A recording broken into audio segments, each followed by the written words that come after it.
Okay, as you all know, there are exciting things that are going on across the UP.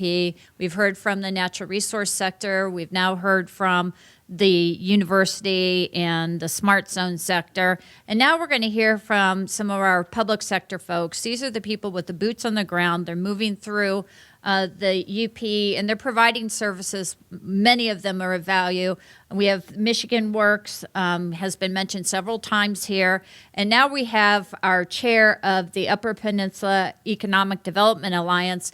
This UPEDA was established in 1999, and it too serves to provide information to the public, to educational institutions, transportation, industry, small businesses, about some big picture things that are going on. And with that, I'd like to introduce Joel. He's going to tell you about the next regional meeting here in the Upper Peninsula, which is on February 13th. And then he's also going to name a nonprofit award and the Upward Initiative Business Plan winner, correct? Awesome. All right, Joel.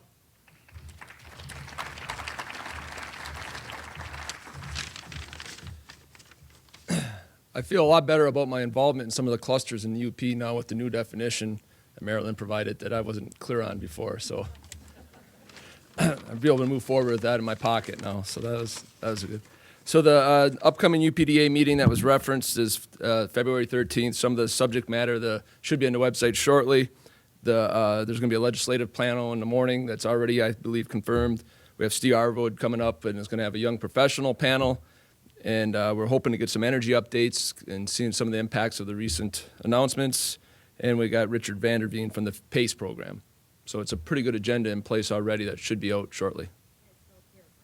It's held at the Ramada Inn in Marquette on February 13th. So I better stick to script. I don't want to get off that too far. So this year's winner of the UPDA Nonprofit of the Year is Dickinson County Healthcare System. As one of the major employers in Dickinson County, the system greatly impacts the economic well-being of the region, and some highlights include $52.5 million of projected salary and benefits for 2014, 667 full-time equivalents, over 190 million of annual economic impact, over 85 staff physicians, and over 300,500 projected hospital visits in 2014. Additionally, 2014 has been a year like none other in recent history, as evidenced by the following accomplishments and accolades. It's ranked 5th out of 142 hospitals in the state of Michigan by Consumer Reports in areas of patient safety, patient outcomes, patient experience, and hospital practices. Over 4,000 hospitals nationwide were compared. Received 2 Governor's Awards for excellence. Received a national safety score of A from the Leapfrog Group for the 5th consecutive 6-month reporting period. Received official recognition from the state for the above accomplishments. Received recognition from the Joint Commission as a top performer on key quality measures. Had an employee, Cindy Yelich, an RN, received national recognition as a Diabetes Educator of the Year. Successfully recruited 6 new physicians for the medical staff in the past year. And additionally, the healthcare system dramatically improved its financial position by accomplishing a $5 million turnaround in 2013, compared to 2013. And the healthcare system was also the recipient of the Dickinson Area Partnership Michigan Works Business of the Year for 2015. Please join me in welcoming to the podium John Schoen, Administrator of the Dickinson County Healthcare Systems. While he's walking up, I'm going to walk back to my seat and grab the plaque I'm supposed to present him.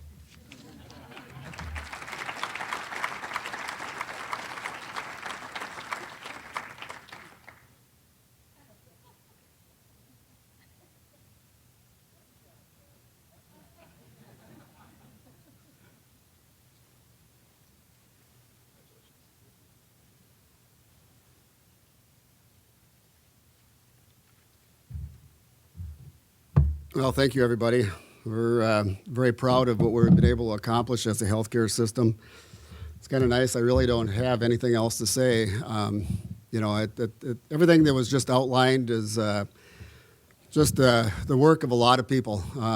We have a lot of good people. What I can do is give you a little background, on our healthcare system because it's been a challenge. I've been at Dickinson County Healthcare System since 1985. I was, hired there in 85 as CFO and became Chief Operating Officer in 87. Became administrator in 1988.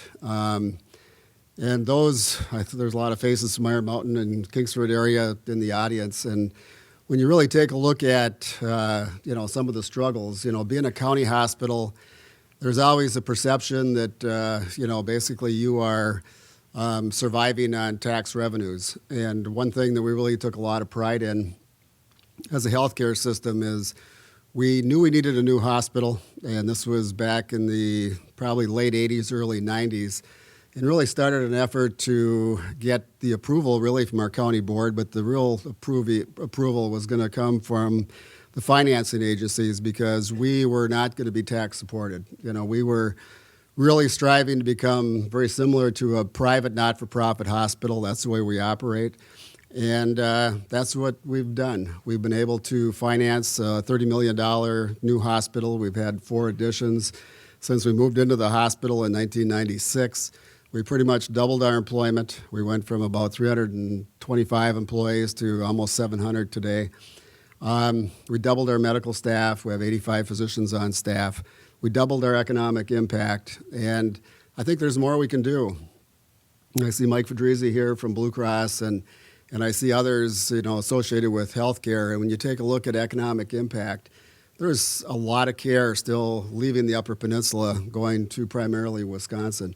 And I think if we're able to stem that tide, again, when you look at us doubling in size, I think our ability to maybe not double in size again, but to increase in size and increase, maintaining care in the Upper Peninsula can really be accomplished by doing everything we're doing, not only our business, but all the other businesses in this room and across the UP, to try to take care of ourselves. And I think we have a lot of good people. And one other last point I really want to make is, people, I think, are the difference. When I take a look at the awards our healthcare system, has achieved in the last year, most of those were achieved actually in 2013.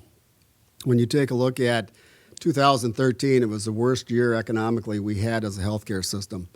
We lost about $1.5, $1.6 million. And during that period of time, to give our staff and our physicians the credit they deserve to maintain the high quality that we were able to achieve and be recognized for, I think is incredible. Because, that healthcare system as a whole was really trying to say, where are we going as a healthcare system? Are we going to be able to survive on our own? Do we have to find a partner? And when you look across the UP, Marquette General, you look at Bell Hospital, you look at Portage, all acquired by LifePoint or Duke LifePoint. You look at, the western side of the UP, where you start with Keweenaw, Ontonagon, go Gibbik, and the North Star Hospital in Iron River, all acquired by Aspirus. And, we were thinking, okay, we didn't have an option. We were going to be one of the next ones acquired. But the passion that, we have to maintain our independence from county support, from a tax standpoint, that's really what drives us. And, I can say today that financially we're doing much better. We're going to do our best to stay as independent as we can stay, even though we're a county hospital. And I think you'll see us develop partnerships, partnerships with Marquette, partnerships with potentially some of the Green Bay hospitals, partnerships with other UP hospitals. And I think if we're able to maintain that type of relationship building process and strategically work with other hospitals, it'll allow us to maintain our independence. Going forward, I'd be really remiss not to recognize a few other people in the room. Back in the corner on this side, I have Bill Edberg. He's been our board chair for a number of years. Bill just recently retired from Range Bank and is a great asset to our hospital board. And I really look at our board like a group of business partners. They're very involved, and we look at everything we do as a challenge. It's not the administration and the board, it's us. And the entire organization is more us than any individual. So, my hat's off to Bill and the rest of our board. Bruce Ortenberger has been a great supporter, head of the Dickinson Area Chamber Alliance now. I got it right. So anyhow, Bruce has done a great job for us and been a terrific supporter. And again, I just want to thank Michigan Works and the Economic Development Alliance and everybody else that has supported us. So thank you.